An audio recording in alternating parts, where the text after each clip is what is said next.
This is Nomfusi, and you are watching Malcolm Music. Yeah.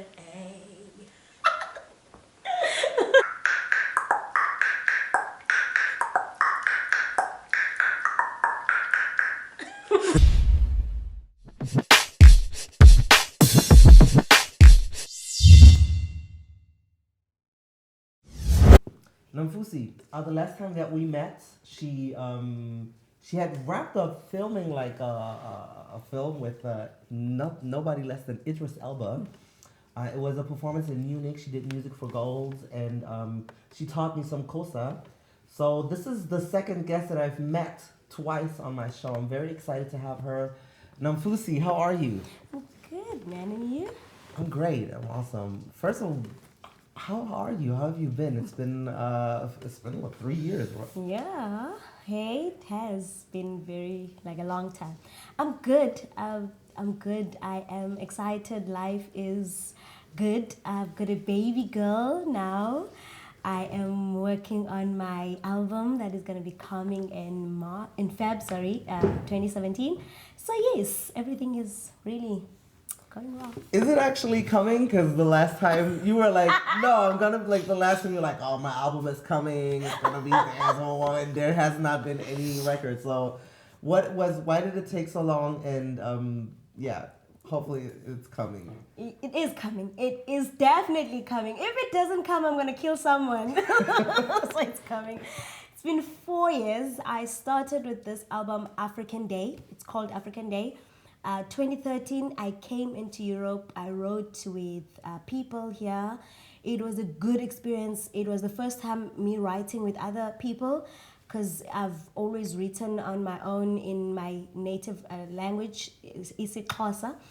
So it was really a good experience. And therefore, a lot of English songs were birthed because of that journey. And then yes, 2014, then we started, trying to ensemble the musical aspect of it. And then there were a lot of things that went into that I'm not going to go into right now. But I am happy to say that my manager, Stephanie, really is pushing that the album comes out February. And yes, we are planning a tour in March 2017. So yeah, it looks like it's going to be a great year for me. 2017, hopefully will be an amazing year. 2016 was a crazy year, not maybe for you personally, but in general, Yes, lots of yes. things have happened. Yes. How has 2016 been to you, and how do you view all the things that have happened so far? Oh gosh. Well, you know what? I am not a person of years or counting years. Do you I know understand what I'm trying mean. to? Yeah. I've been more of a person of moment, Yeah. of now, what is happening now, and trying to be present in my life as in now, because I've realized that a lot of us, including myself, you would live so much in the past or so much in the future and forget about the present time. So I'm more of that person.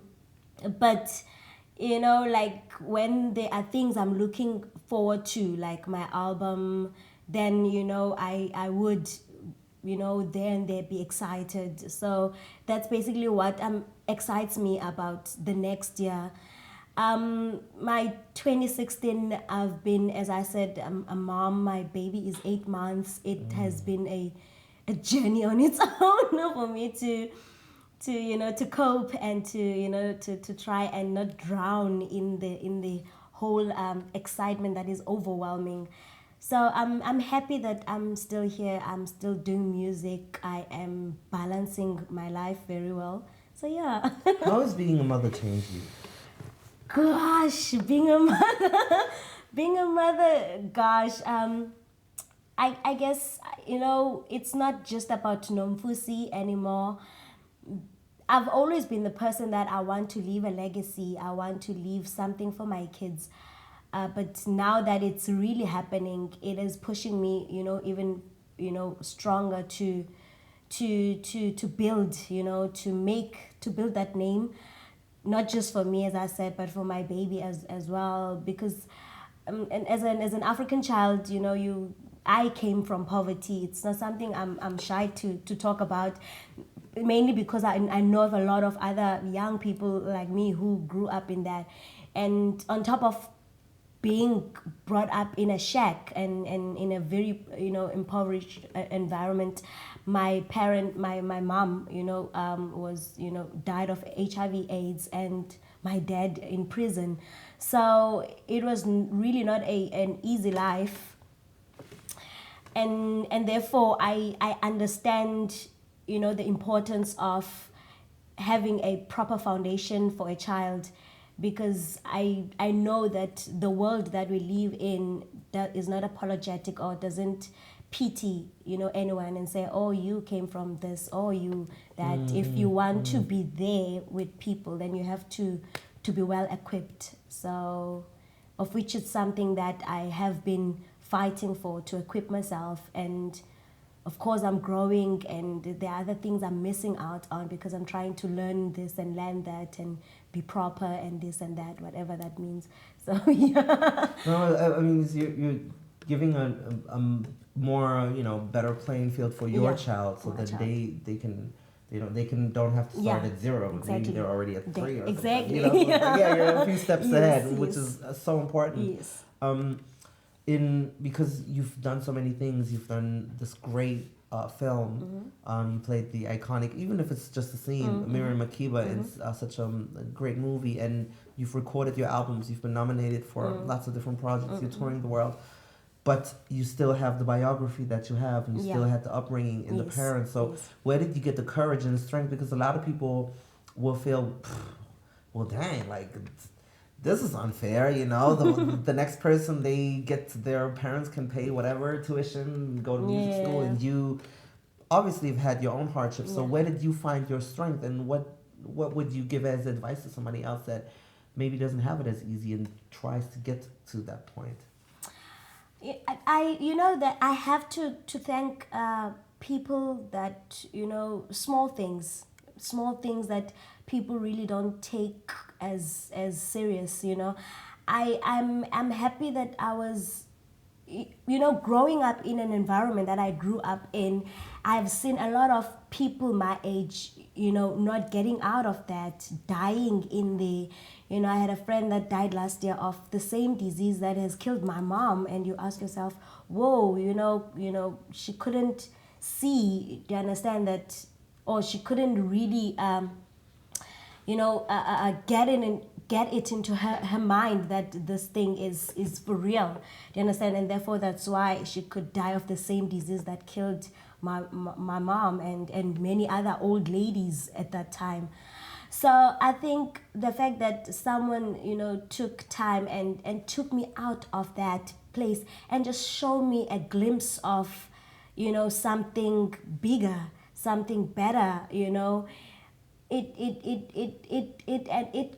grew my mind, it enhanced my brain, and I started wanting more. I started having a vision of me being a better person, being in a better place, because I saw something outside my little environment or my little box where I grew up in.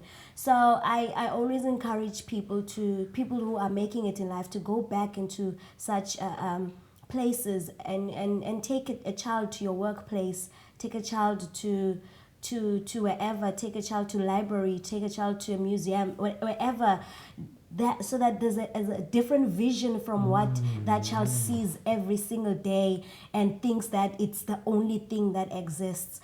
You don't understand the power in just seeing something else. I mean, the media is using the same power to drive people in a certain direction. So you can imagine if we use the same power to just bring hope in a young brain, it would make a really huge difference. So it's just seeing, just having a vision that just it's having possible. it, exactly. You've touched on something that I found very interesting. You said from what I got, people didn't take HIV really seriously, or they didn't really understand how is there no how do we, because over here we learn about it, like you're so scared, you don't even want to, like, oh my god, I'm gonna die. Like, it's that, like, we have this fear. And you said, in your community people don't even, so what, explain that, how does that work, that this is such a deadly disease and people don't really understand that it's real? Oh my word, I have to be honest that we have gone a long way in South Africa. And well, South Africa is not the biggest. I mean, like, there's other African, continents that are big, Nigeria and all that. So South Africa is not really the biggest in Africa, but it's got so much culture. I mean, we have 11 official languages that we speak in just South Africa, and it's also divided a lot, especially after apartheid, which is we're 21 years now in from that era of apartheid. So it's divided. Hey, so I don't wanna paint a picture that is one-sided. You have people that are still very rural. You have urban areas now that is, they're flocking a lot with young, people who went to varsity.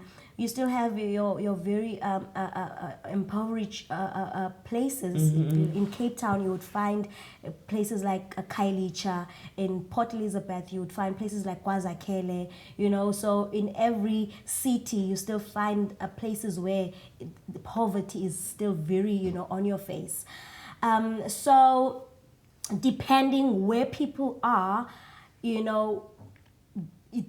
I would say people who are still in such impoverished environments, it's different. HIV for them is different from how I perceive it, because of people are driven by the society that they are surrounding. So if there is so much stigma, therefore people will react and act in a different way than in another place.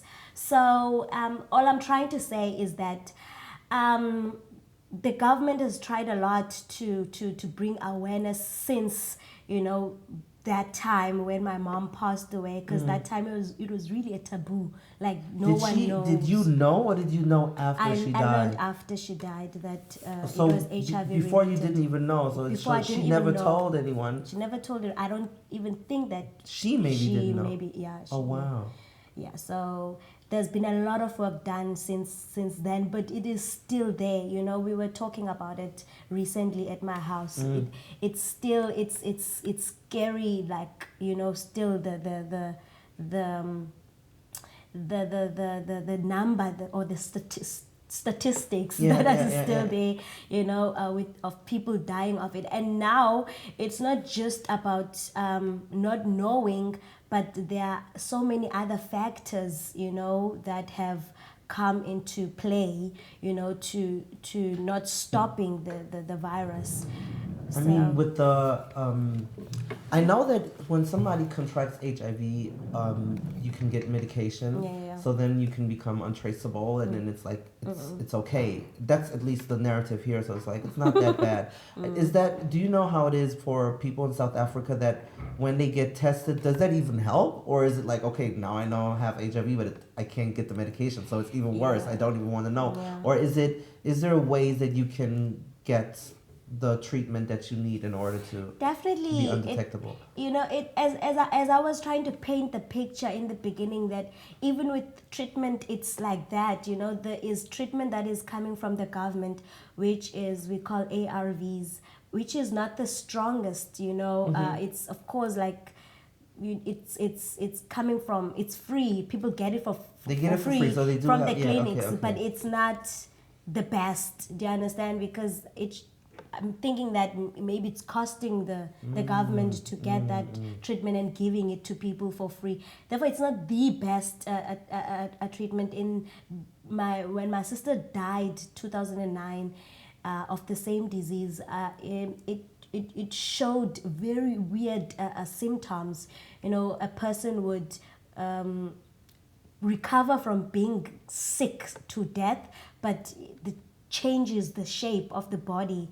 You know, you would see that the person is a bit skinnier in the bottom and a bit big, you know, up. From the up. medicine. Yes, the medicine from the did that. from the from did the she medicine. use it after AIDS had already begun, or Yes, just there for was HIV? that rule first that your CD4 count has to drop really low for you to get that medication. And thank God now that has been, because a lot of people died from that, because sometimes they would get the medication too late for them to, you know, to recoup. And So be by the better. time they get treated, it's not just- the virus anymore. It's already full-blown AIDS. Yes, because Oh, your wow. CD4 count is extremely low. Thank God now that rule has been. So there was a rule that you had to be really, really sick. CD4 count has to be somewhere in very. Wow. Okay. So that caused a lot of That people. caused a lot of people to. Wow, that is crazy. So yeah, but as I say, we've come a long way. But truth is, it's still there. There's still World AIDS Day at home. Yeah. 1st of December, we were, you know, a lot of celebrities were bringing awareness that young people, please, you know, keep safe, you know. Yeah, and it's important that and all that. you know, these people are here, and I think there's such a social stigma with it. Like, oh my God, you have, you know, it's like any other disease. Yeah, Like when yeah. somebody has cancer, you don't shame them. Yeah, You don't yeah. insult them or whatever. But when it's HIV, it's like, oh, you know. So I think it's so important that we embrace that, because nobody, it could happen to anybody. Yes. To anybody. It's one mistake or one situation and you don't know. So it's really crazy. I've seen an interview, you know, the South African journalist Trevor Noah? Yeah. So I've seen an interview he did on a New York radio show, and he was talking about how in South Africa, apartheid was like this, like it was like a, they because it's a minority population that ruled the rest. And they did it by conquer and divide. So he said they made sure that the Zulus and the Xhosas and everybody was fighting each other. So they are busy fighting each other instead of worrying about what the bigger picture is.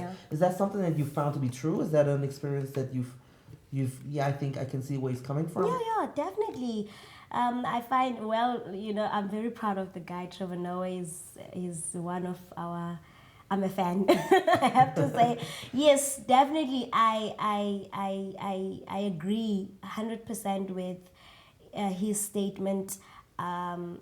It's something that I've been saying personally.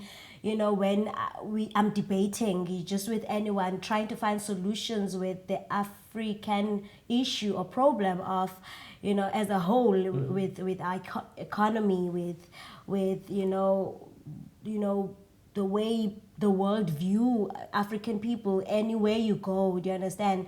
The poverty and everything. I always say that we were defeated with one element, the strongest element of dividing, and therefore that's our strength to unite. The same thing that they used to divide us, it's the same that we must conquer and find ways to unite, because truth is we've got everything that we need. Do you understand? We run the world. Basically, Africans run the world. Resources are there. Everything is there. So we need to find ways to divide, not just now in South Africa, but the African continent as a whole.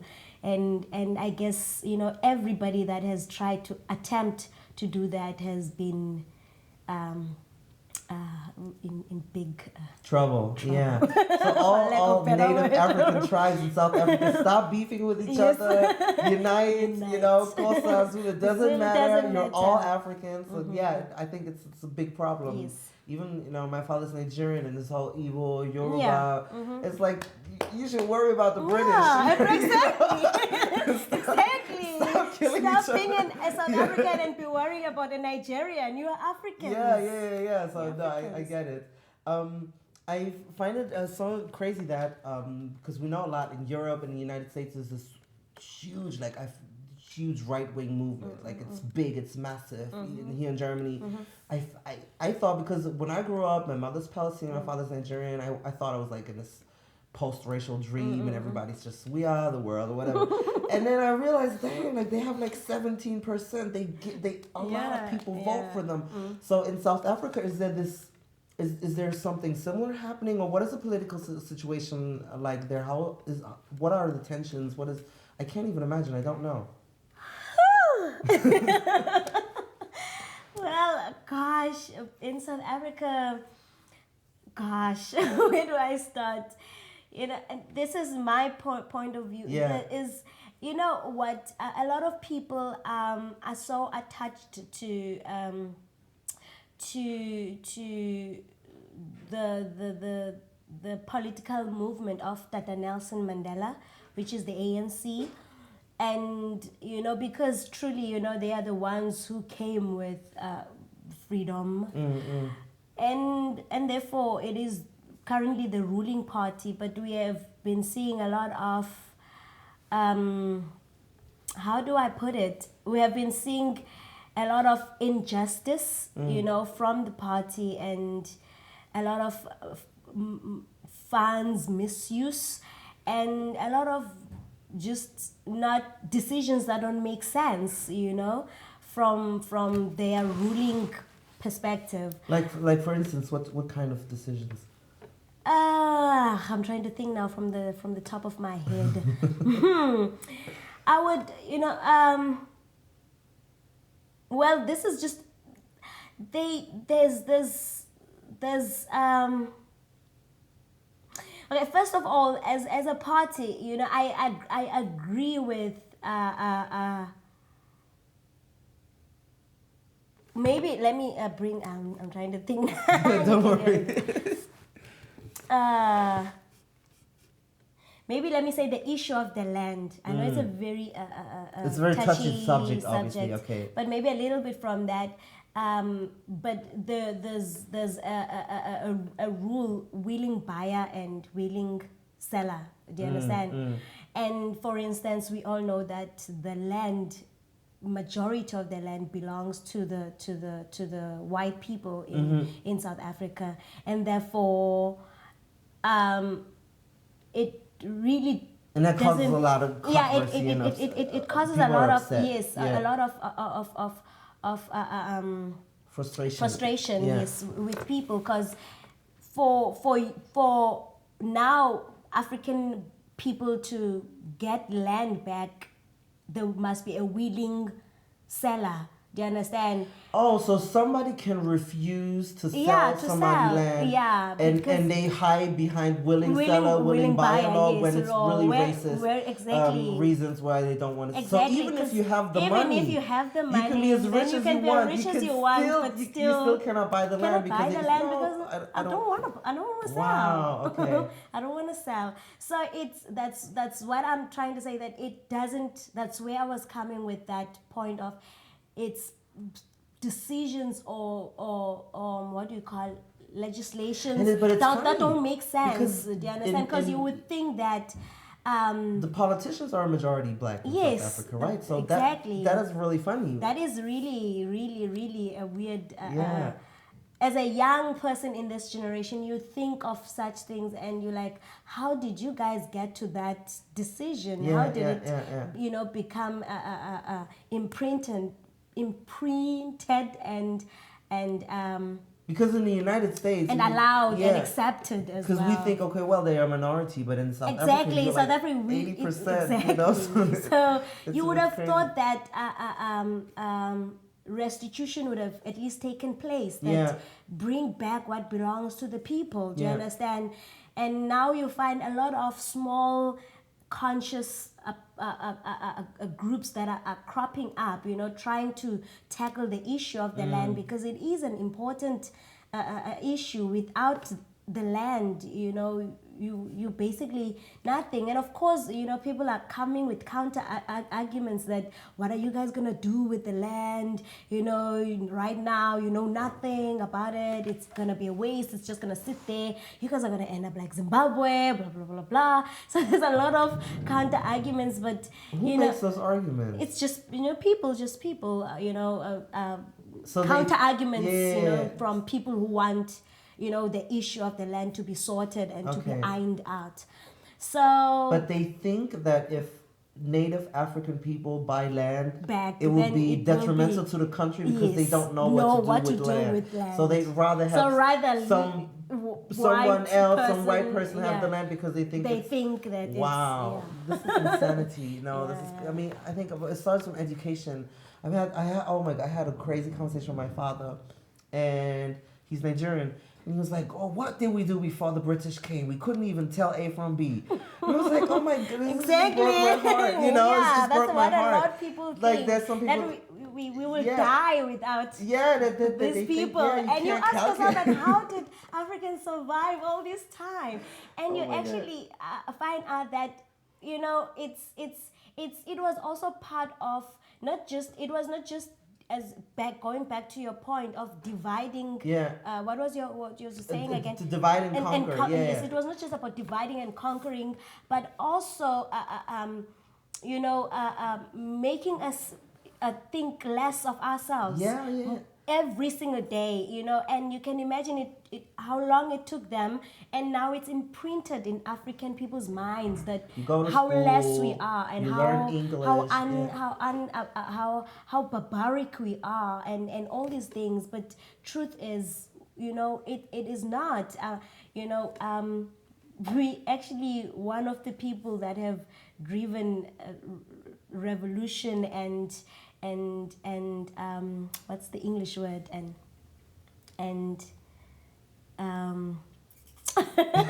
can't. I don't speak Xhosa, so even if you don't. But we are the people who pioneering or we're in front with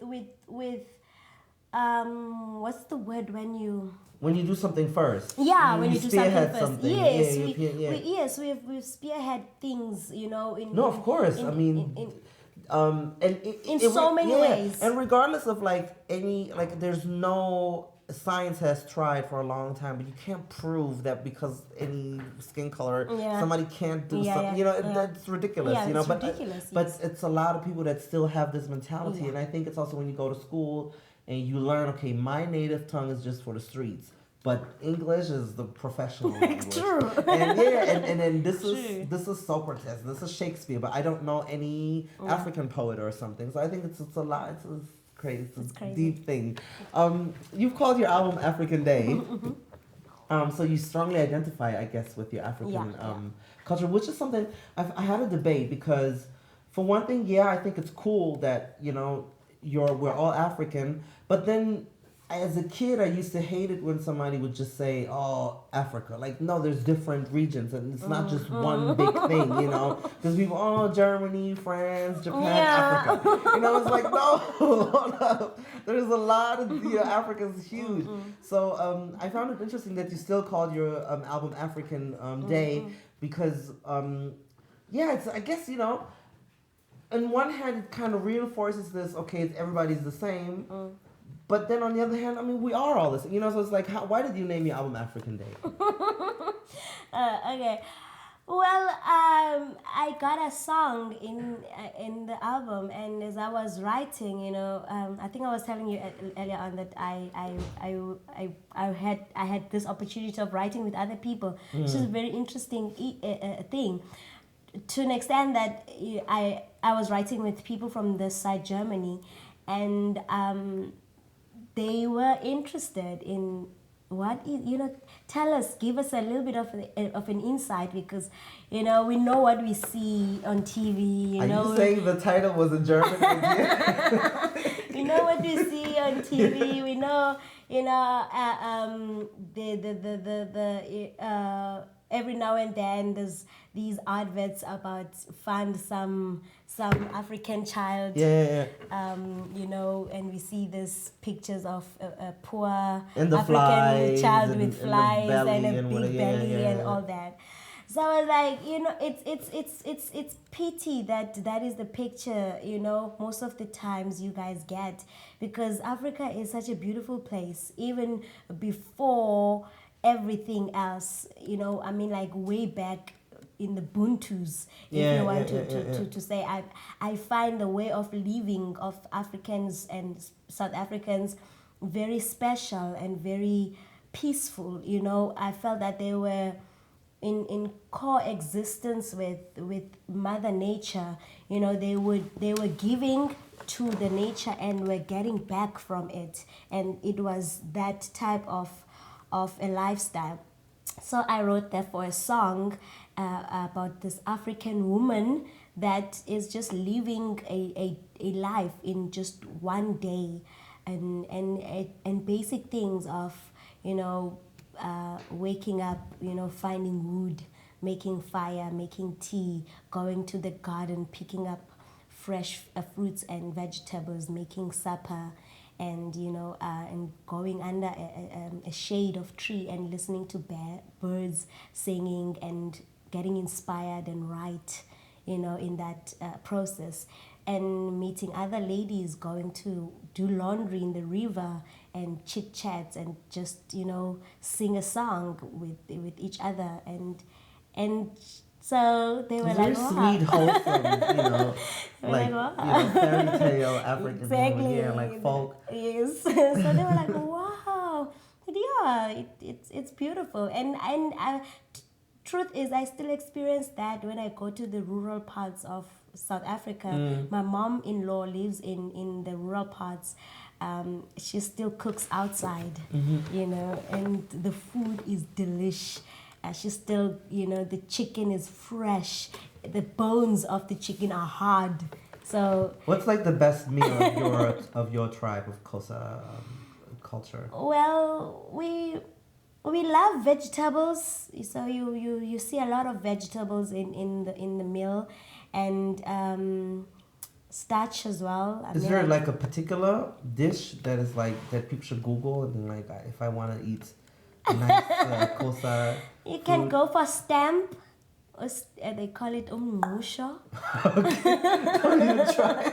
It's just beans and samp, and you put vegetables and you put beef meat, and it's just a whole pot of like looks like soup type of thing, Yeah. but really nice and warm, It's especially for this time. Yeah, because it's crazy. It's like the only African kitchen that people is either Ethiopian or it's just African. It's just, you know, it's like we don't really know. Like there's, you know, there's Kenyan food and there's probably every tribe in South Africa has their own little dishes and stuff. So, what was the name again of that meal? Umngqusho. Do you have any? I mean, I've listened to the album a little bit, but mostly it was English. Yeah. Do you have any song that is in Xhosa? Yes, I did write a song back home. It's called Sthandwa Sami. It's very laid back, like bits and pieces of African jazz in it, or African soul in it.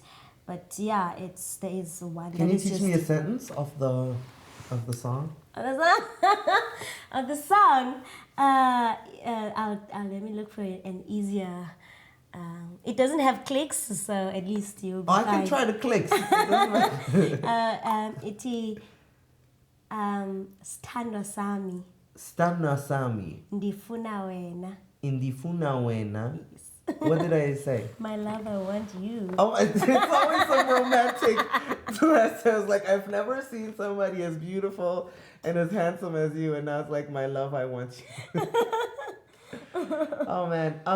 You haven't really. I want to know. Like, have you met Idris Elba when you did the film? Like, how was the whole filming experience? I know at the time, like last time we talked about it a little bit, but tell me like how was like set life? How did you meet the actors? How was the whole? And then afterwards, how was the reception? How was the movie premiere? Like, tell me about the whole project. Well, it was really nice. The scene itself was, you know, was amazing because it really took me into an era that I was not even born. Of course, back in the 50s. And you know, the costume, they went looking for old Sophia clubs in Johannesburg, so really the scene was amazing. And of course Idris was in the same scene as I was. It's just that I was on stage and he was dancing on the floor, so basically we were in the same scene, and it was really amazing. because after the scene, we went backstage, for removing makeup and all other things, and I got to speak with him, and he was like, wow, what a beautiful voice you have, and just complimenting me. I think he's a really down-to-earth guy, and he has really worked hard for where he is. So it was just really amazing to be part of that, and it's to be part of history in the making, and it's something to be proud of. I really don't know how it came by. I'm still pinching myself that really did I do something like that. And of course it touring, going to Berlin, and other parts, New York, and for the what do you call it, the premiere of the movie, singing at Going to the red carpet. Going to the red carpet, singing at the embassy, South African embassies in these places, and just mingling around these actors and actresses, and just exchanging ideas and just talking. So it really, really, really opened my world. I would have never thought that I would do something like that. Like, as me, Nomfusi. Yeah, I mean, wow. Like, the moment of realization, coming where you come from, and traveling the world in such a historical film. This is the biggest film that has ever been done about one of the biggest persons in history, in the history of humanity. And you were a part of that. Coming where you come from, and you are in a film about Nelson Mandela. Like, that is like, it's like, wow. It's insane. It's, you get goosebumps. It's just crazy, because there's no... People are going to remember him forever. And then they're going to watch that film. And you're in it. Exactly. So for generations to come. And then Miriam Makeba is maybe the most iconic female of Africa to have ever done music. She's like the female Fela Kuti.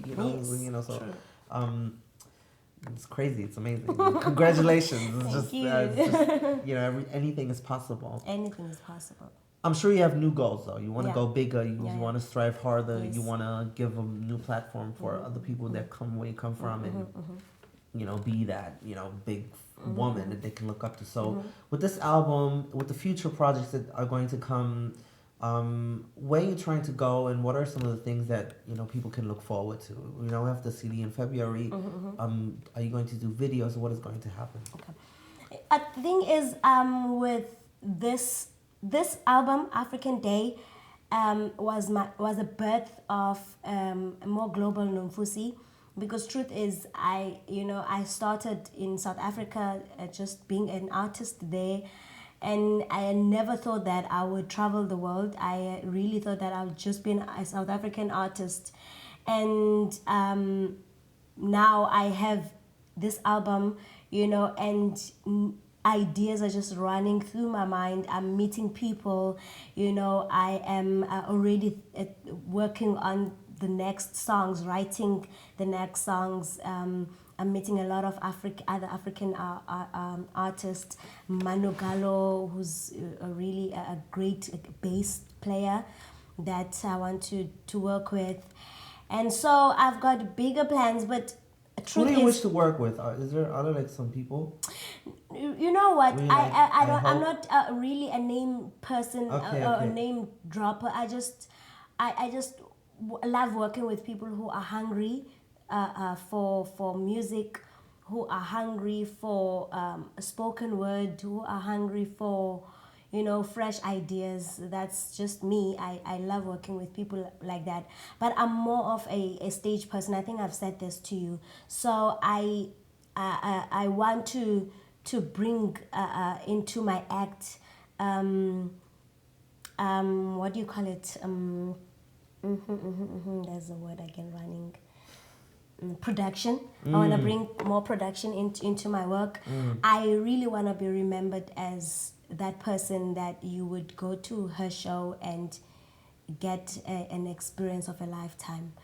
It's not just about standing there and singing, but it's about everything else. I want to involve more art into my music.